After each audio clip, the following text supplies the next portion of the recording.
থাকবে। তো সে অর্থে পূজার আগে আজকেই শেষ ক্লাস, আবার পূজার পরে ক্লাস হবে। তো প্রত্যেককে দুর্গাপুজো মহালয়া গেল, প্রত্যেকের শুভেচ্ছা, সকলের মনের যে ইচ্ছা সেই ইচ্ছা পূরণ হোক। তো আপনাদের এই টাইমিংটা একটু চেঞ্জ হয়েছে, নতুন টাইমিং হয়েছে 5:30 থেকে। এই সপ্তাহ থেকেই আপনাদের সেই টাইমিং অনুযায়ী ক্লাস হচ্ছে। আহ, অক্টোবর থেকেই সেই ক্লাসটা শুরু হয়েছে। তো আজকে আমরা যে বিষয়টা আলোচনা করব সেটা হচ্ছে আপনার একটা ইন্ডিয়ান ইকোনমিক টপিক আছে, এবং আর একটা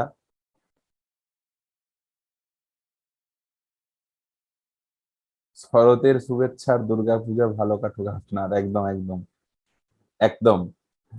তো যেটা বলছিলাম, সেটা হচ্ছে ইন্ডিয়ান পলিটি থেকে একটা টপিক পড়াবো, এবং আপনাদের প্রত্যেকের খুব ভালো কাটুক। মানে করোনা আবহের পরবর্তীতে মানুষ যতটা পারে তার মনটাকে ফ্রি রাখুক অন্তত, মানে একটা কনজেস্টেড আবহাওয়ার মধ্যে থাকতে থাকতে মানে আমরা যেন ক্লান্ত হয়ে উঠেছি ধীরে ধীরে। তো সেই অবস্থা থেকে মুক্তি খুব দরকার। তো যাই হোক, যেটা বলছিলাম, তো পলিটি থেকে আলোচনা করবো একটা চ্যাপ্টার, এবং ফিজিক্স থেকে সাউন্ড আলোচনা করব আপনাদের সাথে আজ।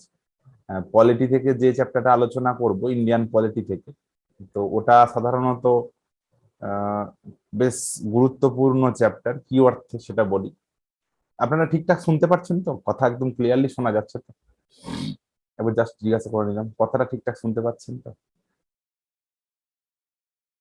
ওকে, চল, লেটস স্টার্ট।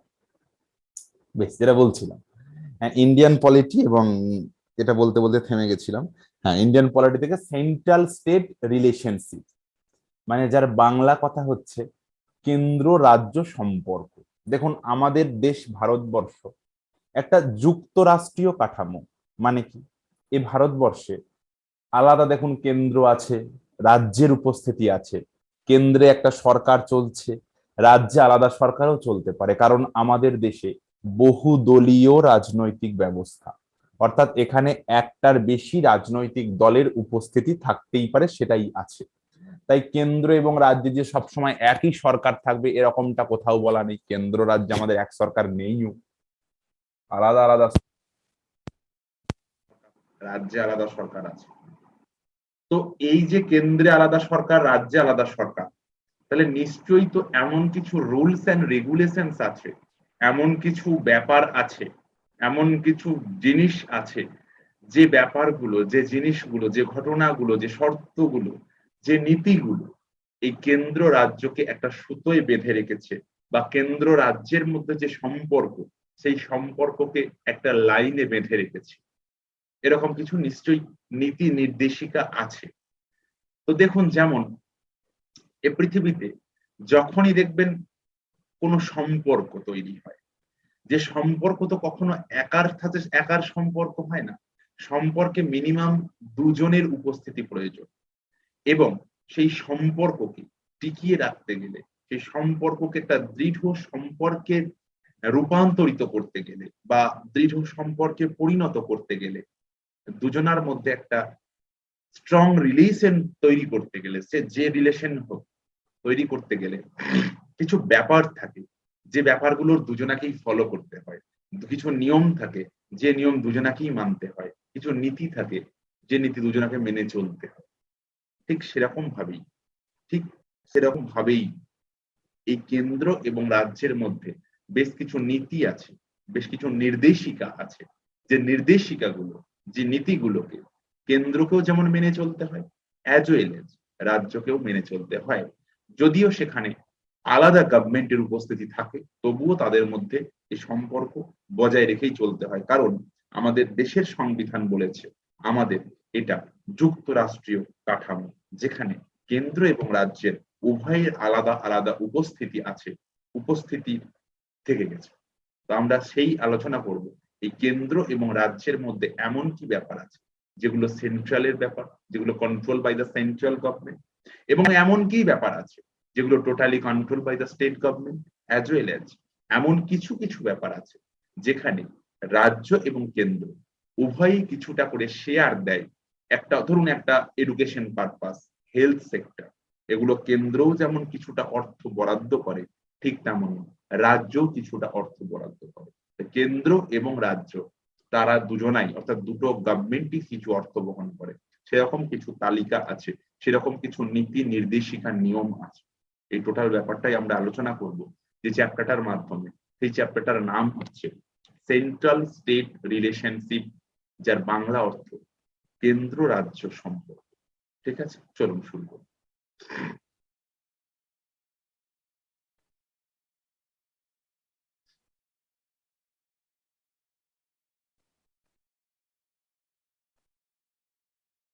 দেখুন এই চ্যাপ্টারটা, এটাই হচ্ছে কি আমাদের central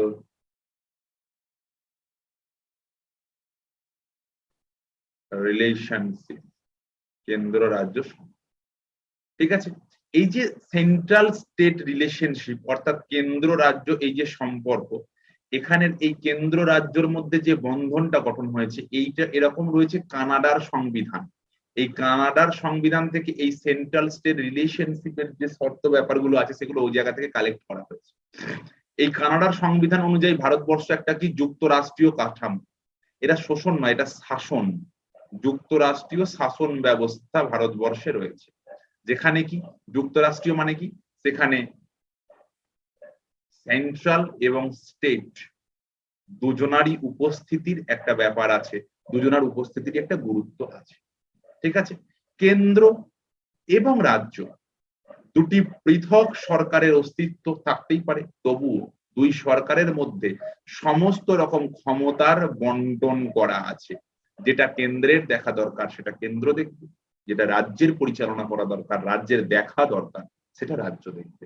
that is the central state relationship. ঠিক আছে, এবার এই কেন্দ্র বা রাজ্য তো দেখা দেখি করবে, তো দেখবেটা কি দেখবে? তো এই কেন্দ্র রাজ্য দেখা দেখি করবে, তো মোটামুটি সেটা তিন রকমের বিষয়বস্তু আছে দেখাশোনা করার। কি কি? কিছু আইনগত সম্পর্ক, কিছু প্রশাসনিক সম্পর্ক রয়েছে, কিছু আর্থিক সম্পর্ক রয়েছে।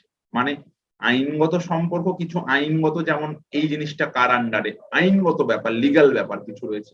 প্রশাসন চালানোর ওপর কিছু রাজ্যের, কিছু কেন্দ্রের ব্যাপার আছে, এবং আর্থিক বিষয়ের উপরও ব্যাপার আছে। এই আইনগত সম্পর্কগুলো 245 থেকে 255 নম্বর আর্টিকেলে রয়েছে। প্রশাসনিক সম্পর্ক 256 থেকে 63, এবং আর্থিক লেনদেনের ব্যাপারটা সেটা রয়েছে 264 থেকে 300 তম আর্টিকেল। তাহলে এই তিনটে হলো কি কি? আইনগত সম্পর্ক, কিছু প্রশাসনিক সম্পর্ক, কিছু আর্থিক সম্পর্ক রয়েছে কাদের মধ্যে? সেন্ট্রাল এবং স্টেটের মধ্যে। ঠিক আছে, এবার এই যে সম্পর্কগুলো, তাহলে এই সম্পর্কগুলোর কিছু সেন্ট্রাল লিস্টেড, কিছু স্টেট লিস্টেড, এবং কিছু হচ্ছে কনকারেন্ট লিস্টেড। মানে কি? কিছু আছে কেন্দ্র তালিকা, মানে যেগুলো totally control by the central government. কিছু আছে রাজ্য তালিকা, control by the state government. State government মানে যে স্টেটে সেই স্টেট, প্রত্যেকটা স্টেট গভর্নমেন্টের আলাদা আলাদা ভাবে এই ক্ষমতাটাকে রক্ষা করতে পারে। এবং যুগ্ম তালিকা, কনকারেন্ট লিস্ট আমরা যেটাকে বলি, সেখানে সেন্ট্রাল এবং স্টেট দুজনারই একটা এক্সিস্টেন্স বা উপস্থিতি আছে। এখন আমরা প্রথমে জানবো এই যে বলেছি আইনগত সম্পর্ক, এই আইনগত সম্পর্কে কোনটা কার আছে। তো ইউনিয়ন লিস্ট মানে কি? কেন্দ্রীয় তালিকা।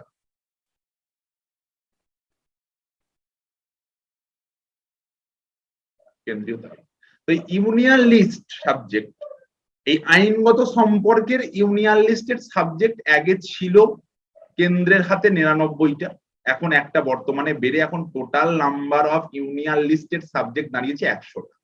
তার মধ্যে কি কি? পিএম অ্যান্ড কম মানে প্রধানমন্ত্রী, অবশ্যই গভর্নর, গভর্নরকেও সেন্ট্রাল থেকেই পাঠানো হয়।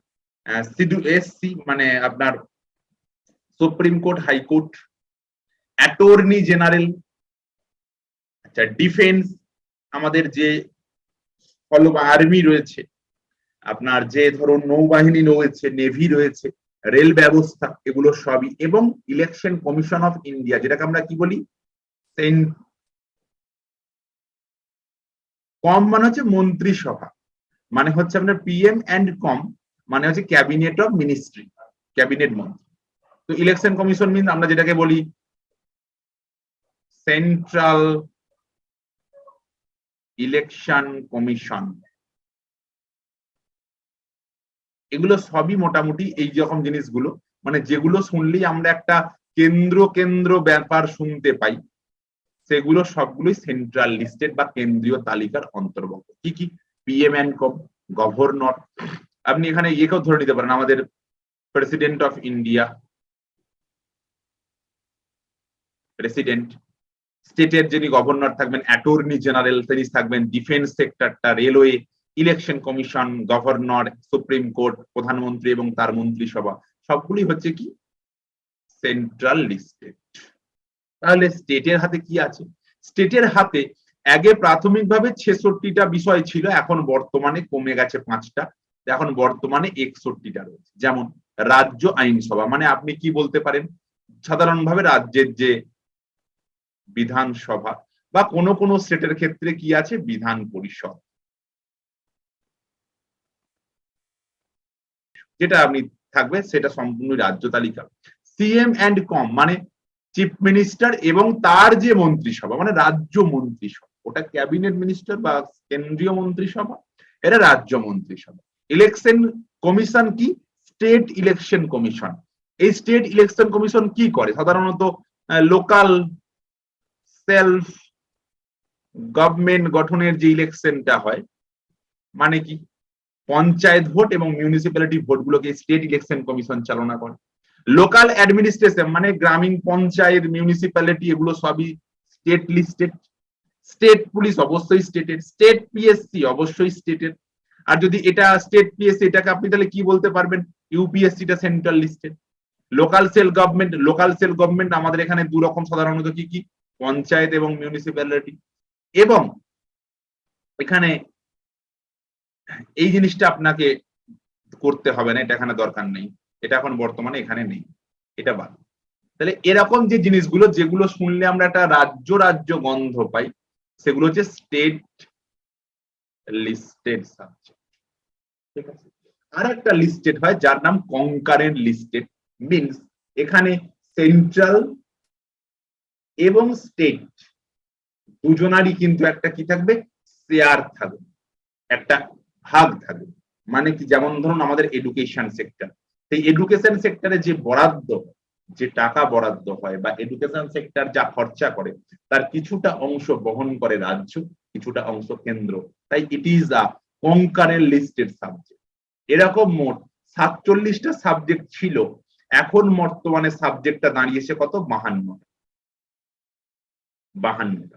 কটা বেড়েছে দেখুন, এখানে 5টা বেড়েছে, ঠিক তেমনি এইখানটায় দেখুন 5টা কমেছে। এই যে স্টেট লিস্টেড কিছু সাবজেক্টকে বর্তমানে কনকারেন্ট লিস্টে নিয়ে আসা হয়েছে, দেখুন এডুকেশন, ফরেস্ট,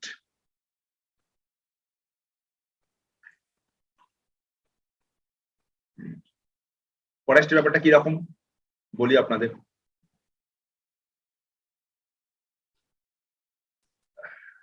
হ্যাঁ, পরে ফরেস্টের ব্যাপারটা কিরকম, যেমন ধরুন ফরেস্টের মধ্যে ধরুন ন্যাশনাল পার্ক আছে, ওয়াইল্ড লাইফ স্যাংচুয়ারি আছে।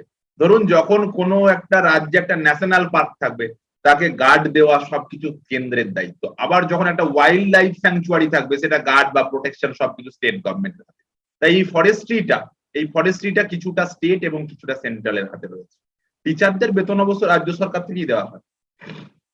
আচ্ছা, ওয়াইল্ড লাইফ প্রোটেকশন, এই যেটা আমি আপনাদের এটা এখনই বললাম, এই বনভূমির সংরক্ষণ, family planning, advertisement, labour welfare, এগুলোর মধ্যে সেন্ট্রাল এবং স্টেট দুজনারই কিছু নীতি নির্ধারণ করা যেতে পারে। তাহলে আমরা এই এতক্ষণ পর্যন্ত যেগুলো জানলাম, সব হচ্ছে লিগ্যাল রিলেশনশিপ বা আইনগত সম্পর্ক। অর্থাৎ আমরা এতক্ষণ যেটা পড়ছিলাম সেটা হচ্ছে পুরোপুরি লেজিসলেটিভ রিলেশনশিপ বা আইনগত সম্পর্ক।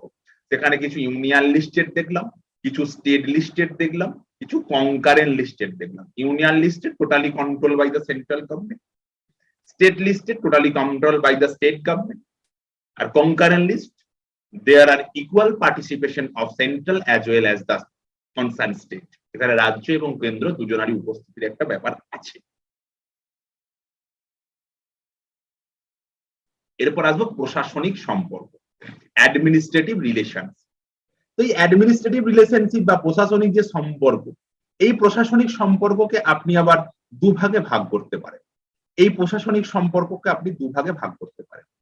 একদম নর্মাল কন্ডিশনে একরকম সম্পর্ক থাকে, এবং এমার্জেন্সি পিরিয়ডে বা এমার্জেন্সি যে জারি করা, সেটা একটা সম্পর্কের মধ্যে পড়ে, যে সম্পর্কটা হচ্ছে সম্পূর্ণই আমাদের অ্যাডমিনিস্ট্রেটিভ রিলেশনশিপ বা প্রশাসনিক সম্পর্ক। দেখুন, ইন নর্মাল কেস, সাধারণ অবস্থায় দেখবেন কেন্দ্র সেন্ট্রাল স্টেটের উপর একটা পর্যবেক্ষণ করার মতো ব্যাপার আছে, সবসময় নজর রাখে। এই সেন্ট্রাল স্টেটের উপর নজর রাখার তিনটে রাস্তা আছে এদের। কি কি?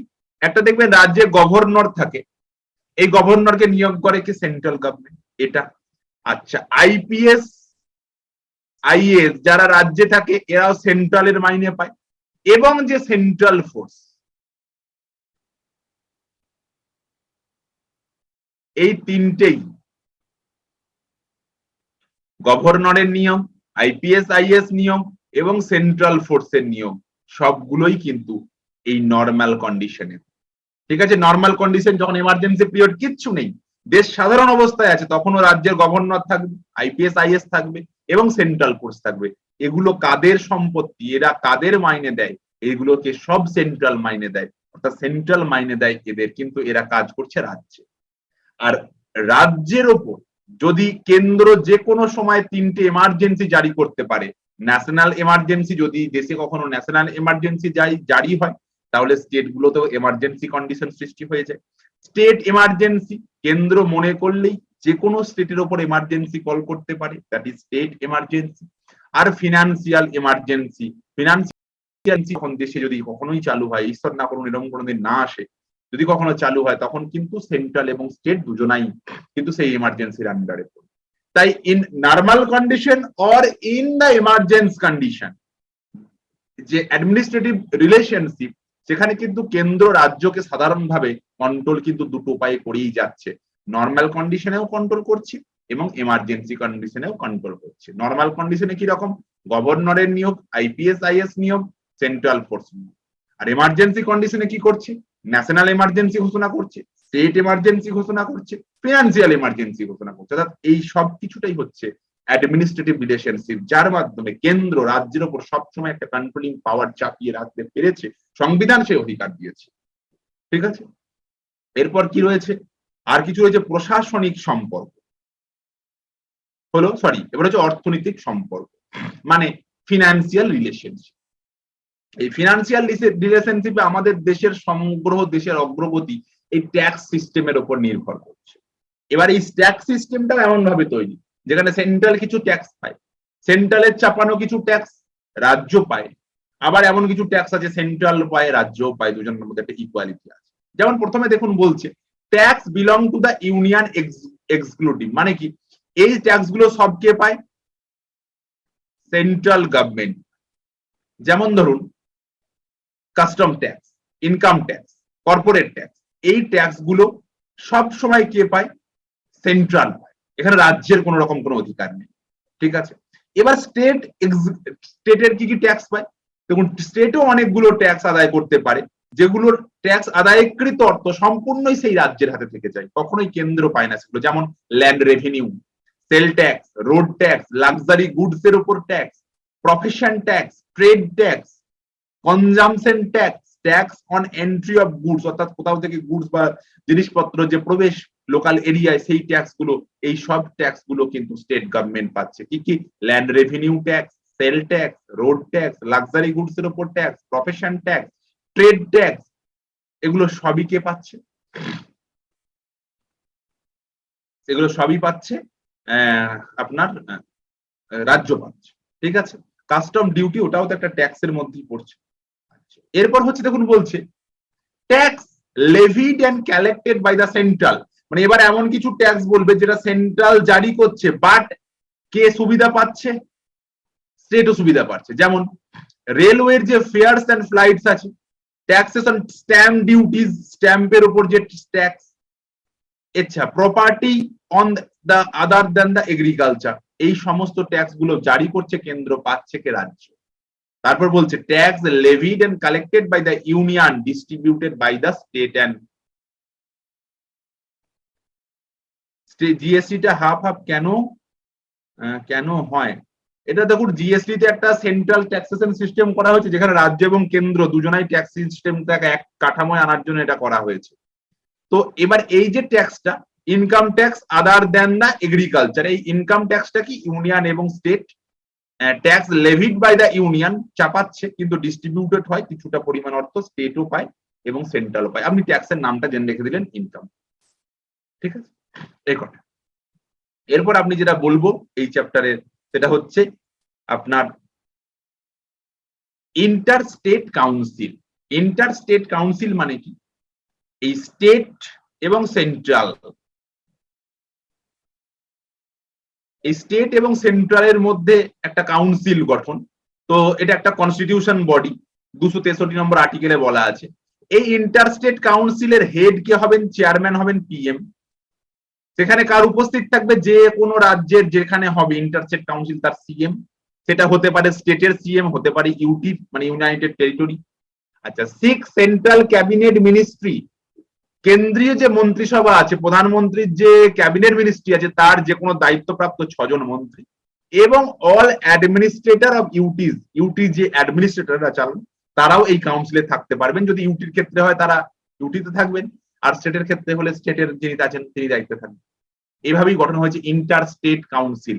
এই ইন্টার স্টেট কাউন্সিল মানে কি? আমাদের তো কেন্দ্র রাজ্য সম্পর্ক, এই কেন্দ্র রাজ্য সম্পর্ককে স্ট্রং করার জন্যই এই ইন্টার স্টেট কাউন্সিলের কনসেপ্ট। ঠিক আছে, ইন্টার স্টেট কাউন্সিলের কনসেপ্টটা ওই জায়গা থেকে এসেছে। এবার আপনারা একটু খাতা বার করুন, আরো দু একটা জিনিস আমি বলছি, একটু লিখে নেবেন।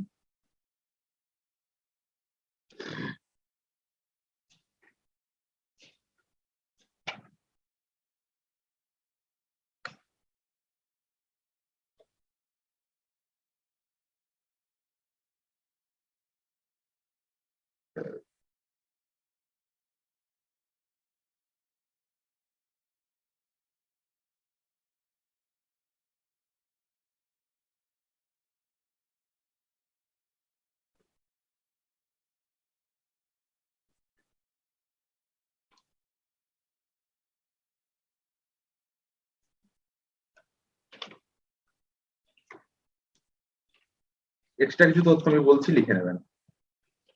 আচ্ছা, তাহলে আমরা একটু আগে যেটা জেনে এলাম, ইউনিয়ন লিস্টেড স্যার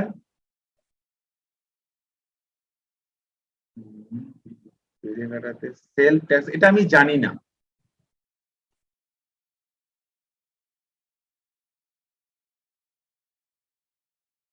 তাহলে আমরা দেখে এলাম কি ইউনিয়ন লিস্টেড সাবজেক্ট, এটা দেখুন আমরা পড়িয়ে এসেছি এখনই। ইউনিয়ন লিস্টেড সাবজেক্ট ছিল কত? 99, হয়েছে কত? 100। স্টেট লিস্টেড কত ছিল? স্টেট লিস্টেড ছিল 66, কমে হয়েছে কত? 61। কনকারেন্ট লিস্ট ছিল কত? 47, হয়েছে কত? 52। এটা একটু মনে রাখবেন যে কোন লিস্টেডের সাবজেক্ট ছিল কত, হয়েছে কত, এটা একটু মনে রাখা দরকার। ঠিক আছে, এবার আপনারা ইন্টার স্টেট কাউন্সিল তো ওখানেই পেয়ে যাবেন, ওটা ওখান থেকে পড়লেন। হ্যাঁ, এরপরে লিখুন জোনাল কাউন্সিল। জোনাল কাউন্সিল,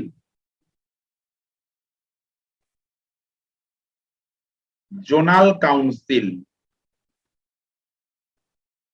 দেখবেন প্রধানমন্ত্রীর সাথে বা মন্ত্রী পরিষদের সাথে একটা জোনে যে সমস্ত রাজ্য এবং কেন্দ্র শাসিত অঞ্চল আছে তাদের প্রধানকে নিয়ে যে আলোচনা সভা হয় সেটার নাম হচ্ছে, বা যে কাউন্সিল গঠিত হয় তার নাম হচ্ছে জোনাল কাউন্সিল।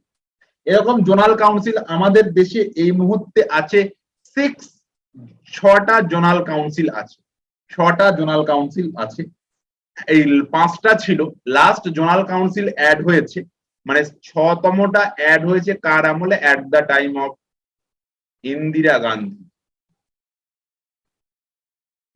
ঠিক আছে, তো এই 6টা জোনাল কাউন্সিল কি কি? প্রথমটা হচ্ছে Northern zonal council, zonal council যার হেড অফিস কোথায়? নিউ দিল্লি। আর কি আছে? সাউদার্ন জোনাল কাউন্সিল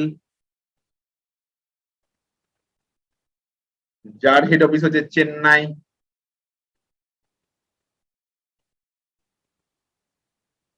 তারপর কি আছে? Eastern zonal, eastern zonal council যার হেড অফিস কোথায়? কলকাতা। তারপরে কি আছে? ওয়েস্টার্ন জোনাল কাউন্সিল, এগুলো আপনারা নোট করে নেবেন, যার হেড অফিস কোথায়? ওয়েস্টার্ন জোনাল কাউন্সিলের হেড অফিস হচ্ছে মুম্বাই। আর কি আছে? সেন্ট্রাল জোনাল কাউন্সিল,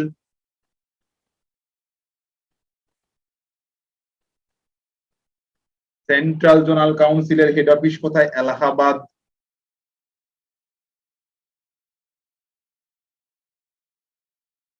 এই 5টা জোনাল কাউন্সিল ছিলই।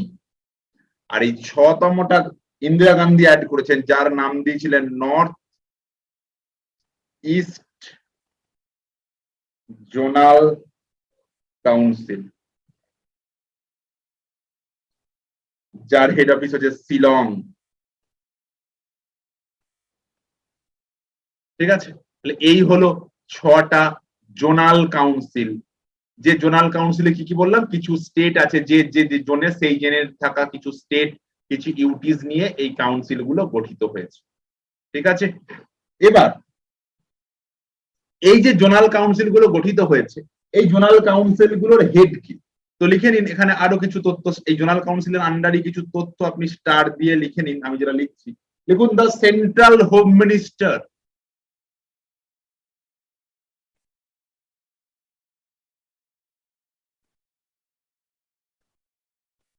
is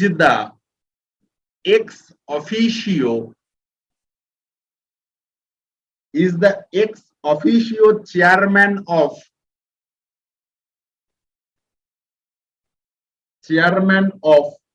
every zonal council। তাহলে কে এর ex officio chairman? Central home ministry ex officio chairman. আর এই যে এক একটা আন্ডারে যে রাজ্যরা থাকবে, সেই রাজ্যের যিনি সিএম, তিনি কি হবেন? লেখো CM of any state works as deputy chairman. তাহলে এই ডেপুটি চেয়ারম্যানটা কি হবে? Rotation manner. কেন রোটেশন?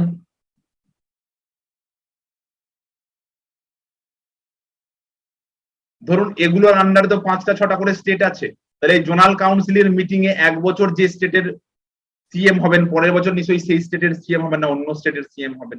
এভাবে এটার পরিবর্তন হয়। ঠিক আছে, তো এই হলো মোটামুটি 6 জোনাল কাউন্সিল, যেটা আপনাদের ওই জায়গায় ছিল না, এটা শুধু আপনারা অ্যাড করে নিন তাহলেই হয়ে যাবে। জোনাল কাউন্সিলটা অ্যাড করে নিন তাহলেই হয়ে যাবে।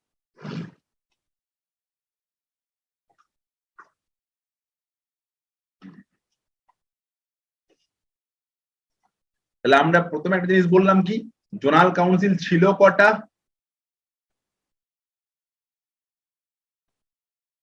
5টা। আর ইন্দিরা গান্ধী 6তমটা অ্যাড করেছেন। এই হলো জোনাল কাউন্সিলের গল্প। লিখে নিন কটা, হয়ে গেলে বলবেন আমরা পরের সাবজেক্টটি শুরু করব।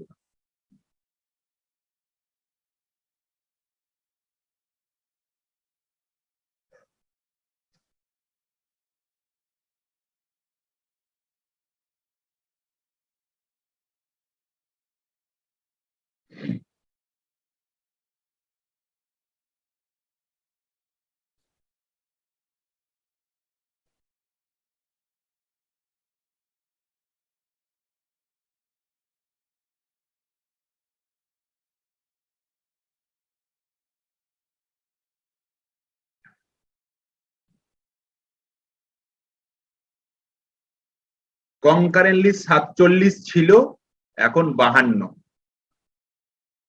47টা ছিল, এখন হ্যাঁ প্রয়াগরাজ। ওকে, বেশ, তাহলে এই ছিল পলিটির আলোচনা, সেন্ট্রাল স্টেট রিলেশনশিপ বা কেন্দ্র রাজ্য সম্পর্ক। এরপর আমরা যেটা আলোচনা করব সেটা হচ্ছে ফিজিক্স থেকে শব্দ।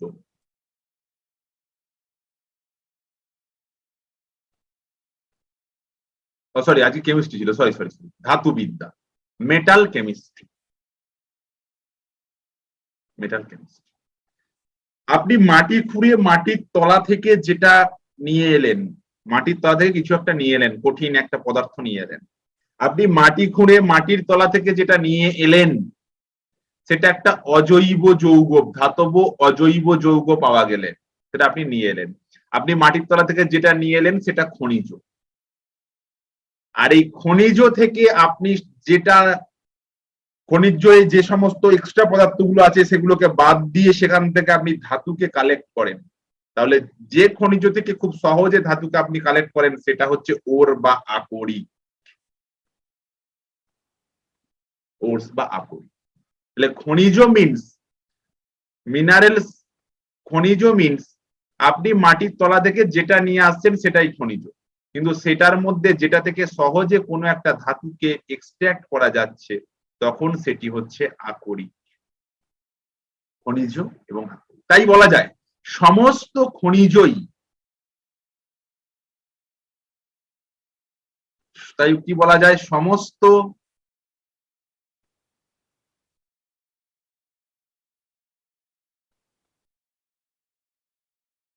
বাংলাতে তো আকরিক বলে, ইংরেজিতে ওর বলে, ওর। তাহলে কি বলা যায় সমস্ত আকরিকই খনিজ,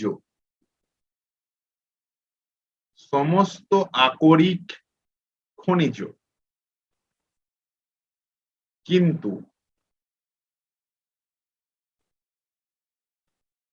সমস্ত খনিজ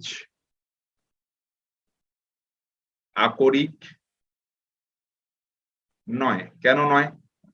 কারণ সব খনিজ থেকে যে সহজে আকরিককে এক্সট্রাক্ট করা যাবে তা তো যায় না, তাহলে যেটা থেকে করা যায় সেটাই আকরিক। যেমন ধরুন এখানে বেশ কিছু ধাতুর আকরিক সম্পর্কে বলা আছে, যেমন ধরুন ক্যালসিয়াম। এই ক্যালসিয়াম ধাতু সব থেকে সহজে নিষ্কাশন করা যায় ক্যালসাইট থেকে, CaCO3 থেকে। এটাকে সামান্য হিট দিলেই ক্যালসিয়ামটাকে বার করা যায়।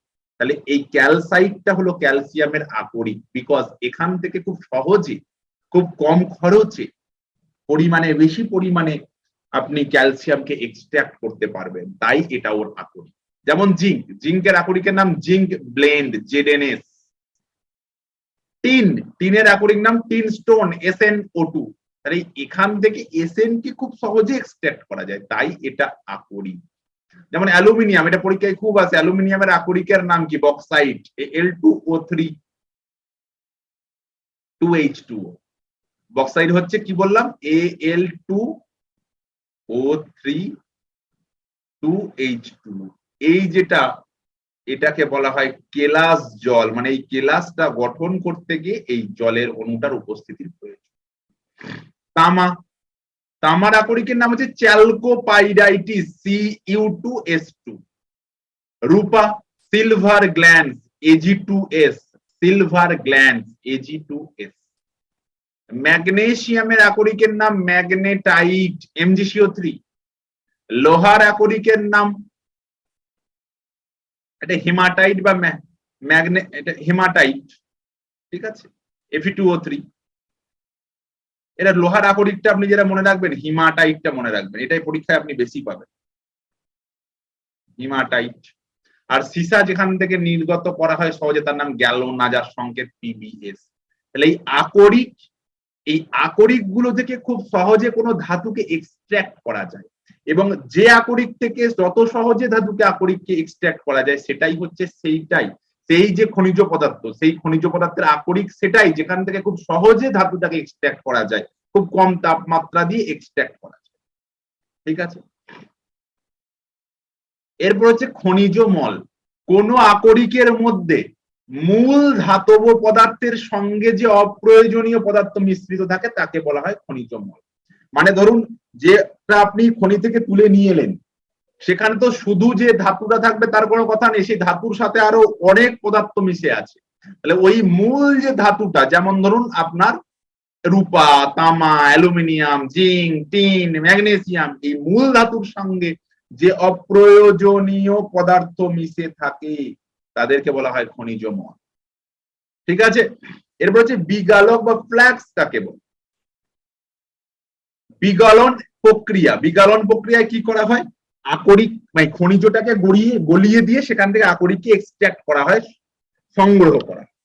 ঠিক আছে, তো এই বিগালক কি, এই আপনার ফ্লাক্স কি?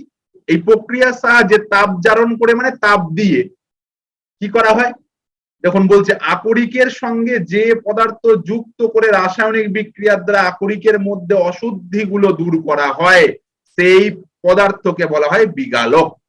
তার মানে বিগালক মানে কি?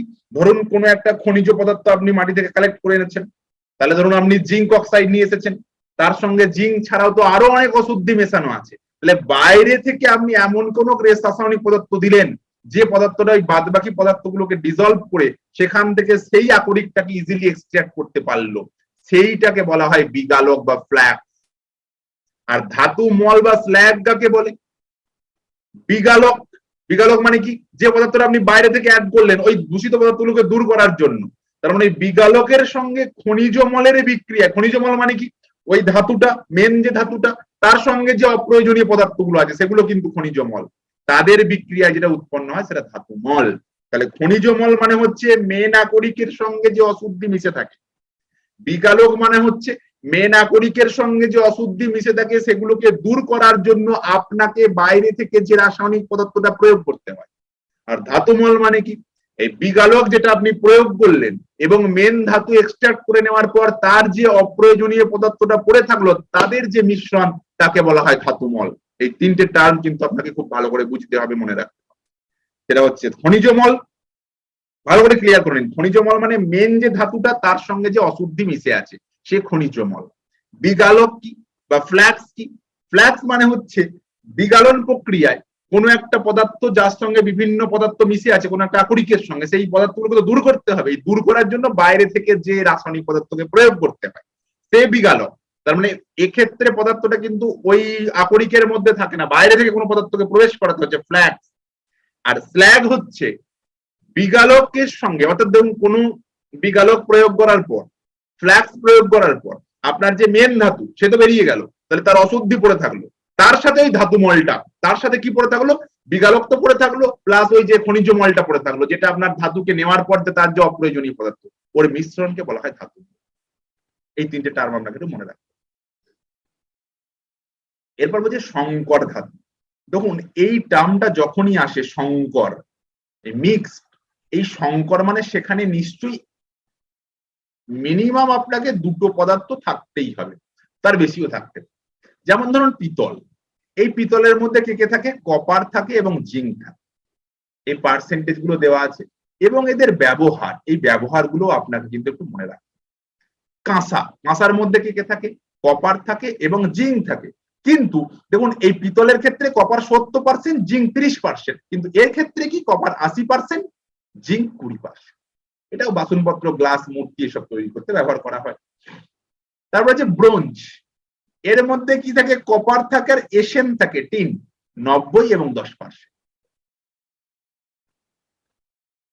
পার্সেন্টেজ এক্সামে আসে না, আবার অনেক সময় আসেও, মনে রাখা কিন্তু কঠিন আছে, বাট আপনাকে কম্পোনেন্ট যেগুলো আছে এই কম্পোনেন্ট গুলো কিন্তু মনে অবশ্যই রাখবে। ঠিক আছে। আচ্ছা, এরপর আপনার খুব ইম্পর্টেন্ট হচ্ছে জার্মান সিলভার,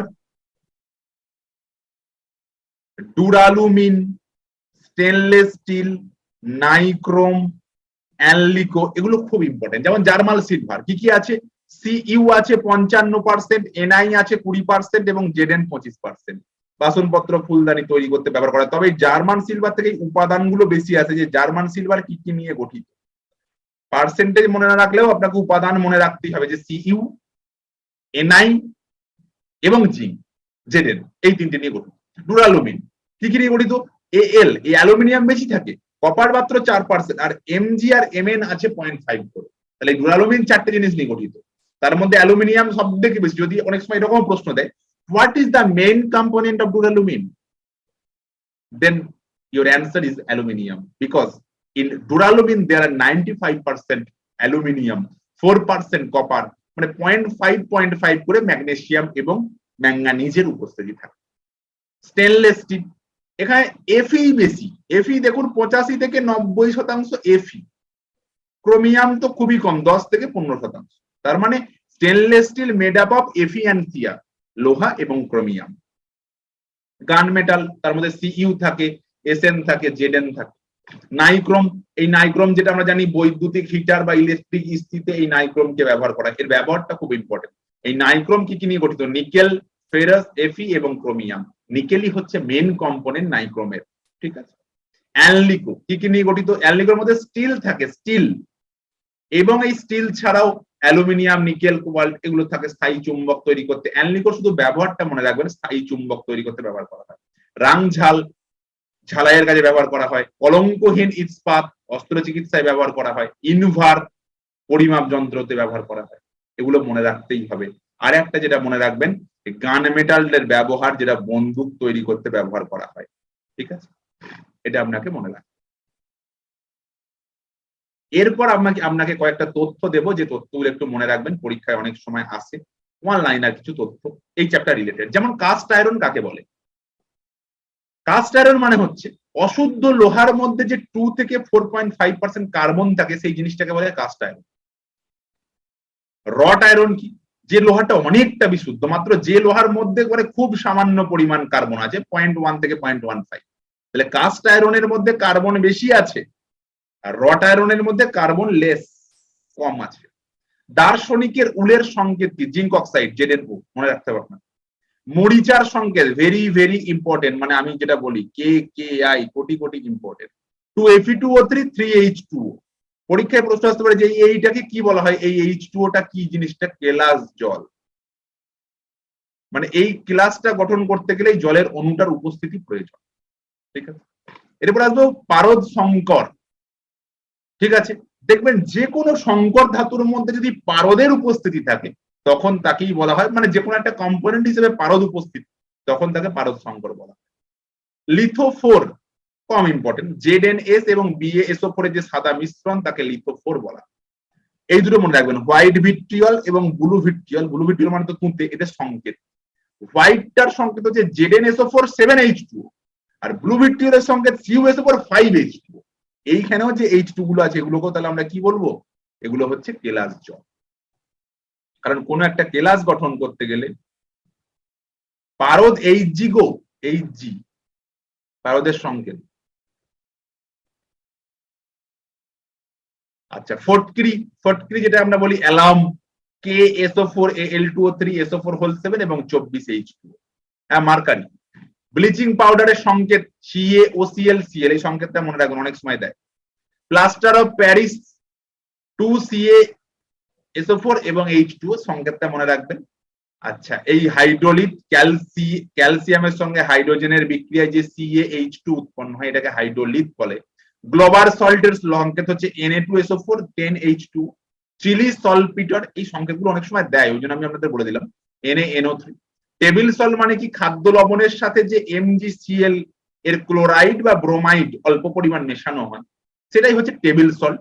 আর বেকিং পাউডার মানে হচ্ছে সোডিয়াম বাইকার্বনেট এবং পটাশিয়াম পটাশিয়াম হাইড্রোজেন টাটারেটের মিশ্রণ। এগুলো একটু মনে রাখার চেষ্টা করবেন, অনেক সময় সংকেত দেয়, খুব ইম্পর্টেন্ট না। তবে এখান থেকে আপনার যেটা মেনলি মনে রাখতে হবে, সেটা হচ্ছে এই সংকর ধাতু বা যেটাকে আমরা দুই বা তার বেশি ধাতু মানে পদার্থকে মিশিয়ে সেটা তৈরি হচ্ছে, এইগুলোর কিছু উপাদান বা কম্পোনেন্ট গুলো এবং তাদের ইউসেজ, এই ব্যবহারগুলো একটু মনে রাখবেন, কারণ এগুলো পরীক্ষায় খুব আসে। ঠিক আছে, এখান থেকে আপনাদের এক্সট্রা করে কিছু লেখার দরকার নেই, নোটসটায় যা আছে ওটা পড়লেই আপনার কভার আপ হয়ে যায়, এক্সট্রা কিছু লেখার। ঠিক আছে, আপনাদের আনমিউট করছি, যদি কিছু বলার থাকে বলুন।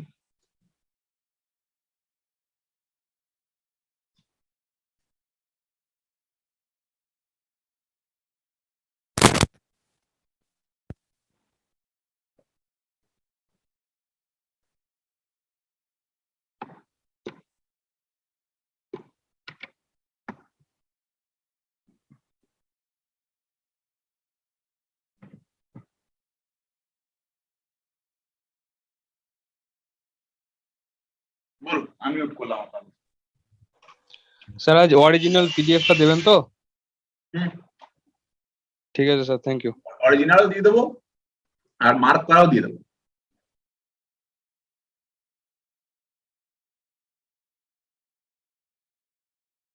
বলুন, যে যেখানটা বুঝতে পারেননি বলে ফেলুন, বা যদি কিছু আপনাদের বলার থাকে সেটাও আপনারা বলুন।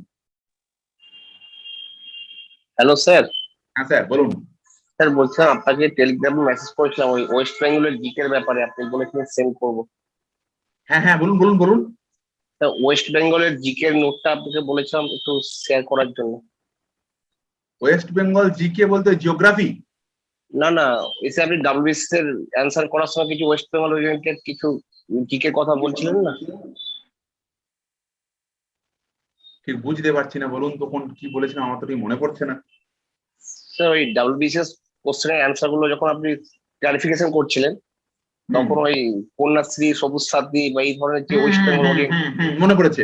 ও আচ্ছা, পশ্চিমবঙ্গ সরকারের প্রকল্পগুলো বলছেন? হ্যাঁ হ্যাঁ হ্যাঁ হ্যাঁ, আপনি বলেছেন একটা ফাইল মতো আছে, আপনাকে শেয়ার করবো। আচ্ছা আচ্ছা আচ্ছা আচ্ছা আচ্ছা, ঠিক আছে। আপনি আগে টেলিগ্রামে আপনাকে মেসেজও করেছিলাম একবার। হ্যাঁ হ্যাঁ আমি ভুলে গেছি। আচ্ছা ঠিক আছে, মনে করি যদি সম্ভব হয় একটু দেখবেন। দিয়ে দেবো। ওকে, থ্যাংক ইউ স্যার। হ্যাঁ হ্যাঁ। চিলি সলপিটারের ইউজটা আমি এই মুহূর্তে ভুলে গেলাম, মনে রাখার উপায় বলে দিন। এই রে, সংকেত মনে রাখার উপায়, সংকেত মনে রাখার উপায় সেরকম করে তো আমি নিজেও কিছু জানি না। সংকেত তো মনে, তবে সংকেত থেকে কোশ্চেন আপনার কিছু সিলেক্টিভ, দেখুন আমি এখানে প্রচুর দিয়ে নি, যেটা আপনাদের জন্য খুবই হয়তো কষ্টকর হবে, তবে যে কটা আছে সে কটা মনে রাখার চেষ্টা করাই ভালো। আমি আপনাদের প্রচুর কিন্তু দিইনি, তো যে কটা দিয়েছি, কারণ দেখুন এর আগেও তো কেমিস্ট্রির অনেক কিছু পড়িয়েছি, সেখান থেকে যে প্রচুর সংকেত সংকেত আপনাদের দিয়েছি তা নয়। মোটামুটি আমি যেগুলো বলি সেগুলো খুব কমই আপনাদের করিয়ে দেওয়ার চেষ্টা করি, এবং যেগুলো আসে সেগুলোই দিই সাধারণত, যে প্রচুর দিই না আমি সেই জন্য। মানে আপনাদের যতটা প্রয়োজন একটা লিমিট রেখি আমি দিই ওই জন্য, কারণ কি এগুলো মনে রাখা সেরকম কোনো তো শর্টকাট ট্রিক্স হয় না, তো যাতে করে কম পড়ে মনে রাখা যায়। আচ্ছা, জয়ন্ত বলছে পশ্চিমবঙ্গের ওই প্রকল্প লিস্ট আছে, আপনি যদি পারেন তাহলে ওনাকে দিয়ে দিয়েন। Okay sir. বলুন, আর কার কি প্রশ্ন আছে?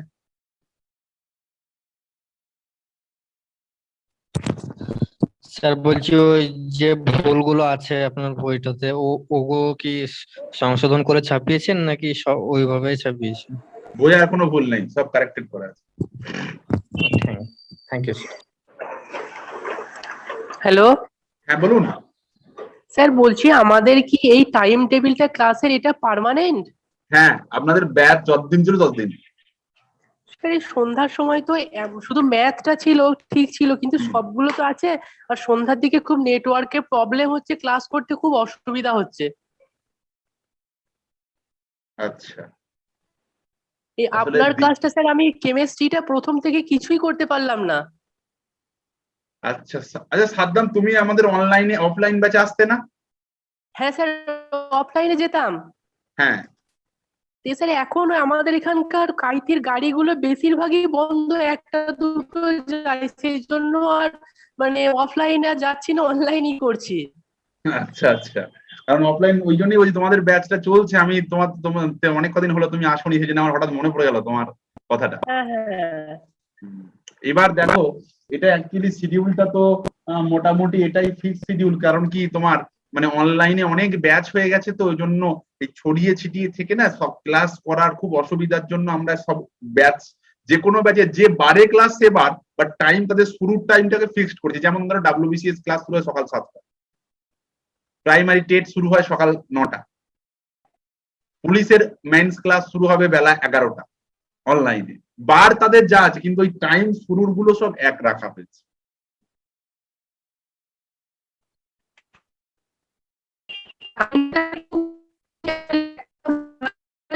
যাচ্ছি ওই সময়টা খুব ভালো, কিন্তু স্যার মানে অসুবিধা হচ্ছে। হ্যাঁ, নেটওয়ার্ক ইস্যু হয়ে যাচ্ছে, আর জিওর রাত্রের দিকে একটু খারাপও হয়ে যায়, কথাটা বাস্তবই বলেছেন। মানে জিও থাকে না, আজিও হয়ে যায়। আর স্যার একটা বা এইরকম সপ্তাহে একটা হলে হয়তো রেকর্ডিং দেখে সবটা করে নেওয়া যায়, কিন্তু স্যার সব ক্লাসগুলো রেকর্ডিং দেখে করতে অসুবিধা হয়। বুঝে গেছি আমি ব্যাপারটা। কিন্তু এইটা তো মোটামুটি আপনাদের ব্যাচটার একদম মানে শেষ পর্যন্তই ভাবা হয়েছে যে এই রুটিন মেনেই করানো হবে। Hello sir. স্যার বলুন। স্যার বলুন। বলছি যে ধরুন যারা এইচএস পাস, হ্যাঁ, হুম হুম এবারে তারা তো সব পরীক্ষার জন্য যোগ্য নয়। না তো। এবারে তাদের তো কম্বাইন্ড কোর্স মানে তার সবকিছুই পড়ানো হচ্ছে। এবারে তারা বুঝবে কি করে যে তাদের সিলেবাসটা কতটুকু? তাদের সিলেবাসটা কতটুকু? দেখুন, মোটামুটি কম্পিটিশনে যে কোনো পরীক্ষা যখন আপনি দিতে যাবেন, এইচএসসি লেভেলের জন্য যে অ্যাডটা বেরো, যে অ্যাডভার্টাইজমেন্ট হবে, ধরুন MTS CHS এর, তো সেই অ্যাডে এখন যা সিলেবাস হয়ে গেছে তাতে সবটা নয় আর বলাও যাবে না। আপনি দেখুন, আপনি ধরুন মাধ্যমিকে রেল, আপনি বলুন তো কোনটা বাদ দিয়ে যেতে পারবেন, ভেবে দেখুন।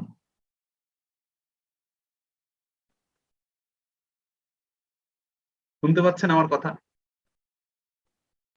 হ্যাঁ স্যার, শুনতে পাচ্ছি। হ্যাঁ, ধরুন আপনি CHSL দিতে যাবেন, আপনি বলুন তো এখান থেকে কিছু বাদ দিয়ে যাওয়া যাবে আপনার?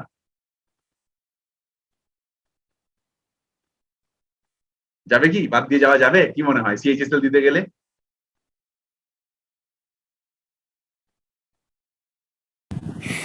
না স্যার, কিন্তু তবুও তো থাকে অনেক কিছুই। দেখুন, আপনাকে কম্বাইন্ডে যেটা করানো হয় সেখানে গ্র্যাজুয়েট লেভেলের, এইচএস লেভেল তো সব কভার হয়ে যায়, গ্র্যাজুয়েট লেভেলেরও অনেক পরীক্ষা কভার আপ হয়ে যায়।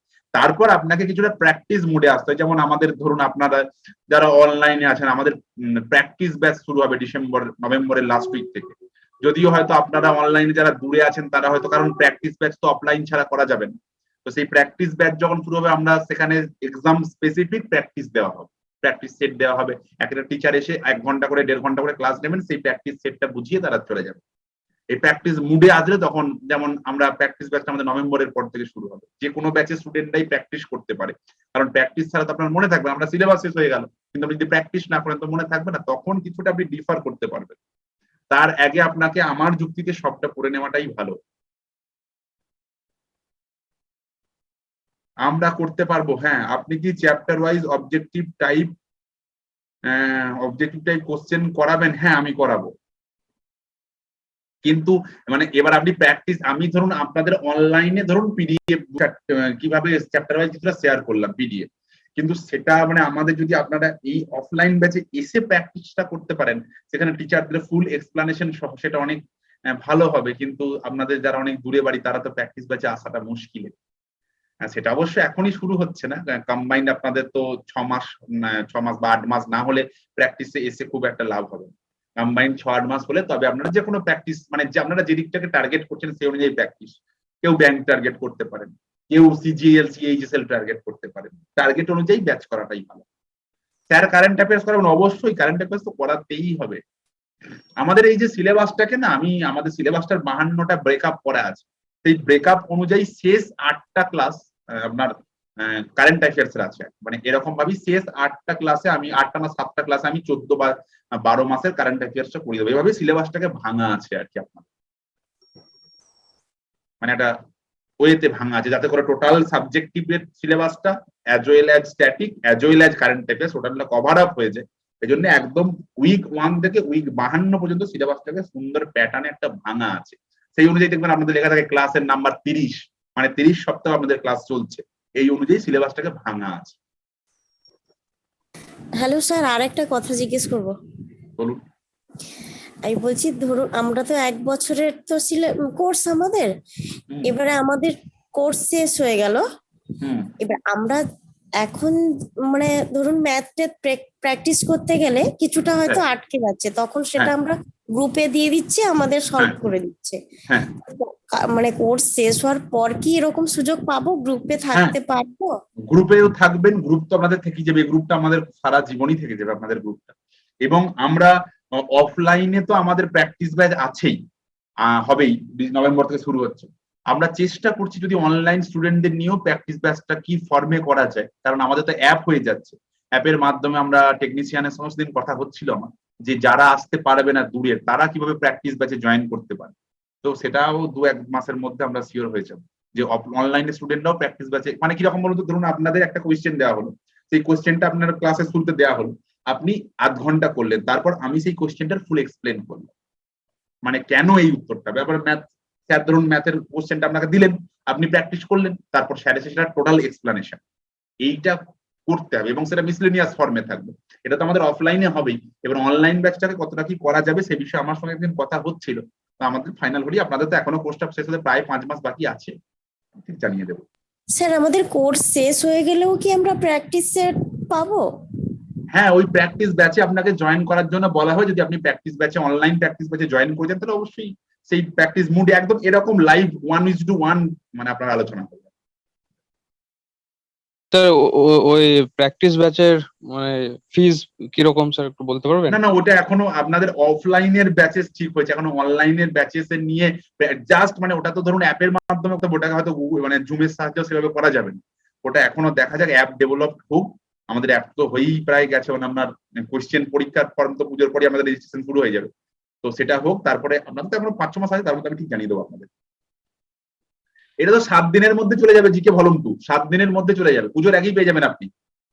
আমি ওটা স্যার জানি না, বলছি ফিজ স্ট্রাকচারটা এখনো কিছু ঠিক হয়নি, আমি ঠিক হলে আপনাকে অফিসিয়ালি আপনাদের গ্রুপে ইনফর্ম করে দেবো। বলুন।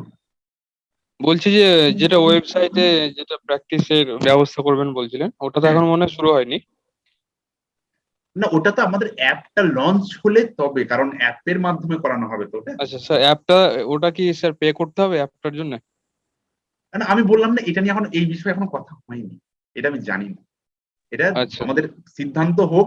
এটা জাস্ট এটা একটা থিঙ্কিং, যে আমাদের অফলাইনে প্রচুর স্টুডেন্ট বলেছে যে আমরা প্র্যাকটিস করতে আসবো অফলাইনে, তাহলে অনলাইনে যারা অনেক দূরে তাদের জন্য প্র্যাকটিস কি মুডে করানো যায় সেটা নিয়ে আমরা ভাবছি, এবং একটা পুজোর পরেই আপনাদের তার মেসেজ দিয়ে দেবো, আচ্ছা আপনাদেরকে স্যার, বলে ঠিক দেবো, আছে। আমরা অফিসিয়ালি বলে দেবো, সেখানে কোনো চিন্তা নেই। ঠিক আছে, বেশ, তাহলে প্রত্যেককে খুব ভালো থাকবেন, আর খুব সুন্দর করে পুজোটা কাটান, আর মনের আশা পূর্ণ হোক, ঈশ্বরের কাছে প্রার্থনা করি। প্রত্যেকে খুব ভালো থাকুন, সুন্দর থাকুন, সাবধানে থাকুন। আজকের মতো তাহলে আসি, টাটা। থ্যাংক ইউ প্রত্যেককে, খুব ভালো থাকবেন।